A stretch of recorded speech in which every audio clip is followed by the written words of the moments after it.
বাংলাদেশের সীতাকুণ্ডে চট্টুলা এক্সপ্রেস ট্রেনে আগুন। বাংলাদেশের চট্টগ্রামে সীতাকুণ্ডের ভাটিয়ারি ইউনিয়নের বাংলাদেশ মিলিটারি একাডেমি গেট এলাকায় ঢাকামুখী যাত্রীবাহী চট্টুলা এক্সপ্রেস ট্রেনের পাওয়ার কারে অগ্নিকাণ্ডের ঘটনা ঘটেছে। ঘটনায় কেউ হতাহত না হলেও পুরো ট্রেনে আতঙ্ক ছড়িয়ে পড়ে। আজ বৃহস্পতিবার সকাল 7:45টার দিকে এ ঘটনা ঘটে।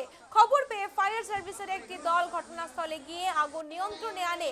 ফায়ার সার্ভিসের লোকজন আসার আগে ট্রেনের অক্ষত বগিগুলো ফৌজদারহাট স্টেশনে নিয়ে যাওয়া হয়। দুর্ঘটনার সময় 16টি বগির ওই ট্রেনে 600 জনেরও বেশি যাত্রী ছিলেন বলে জানান কর্মকর্তারা।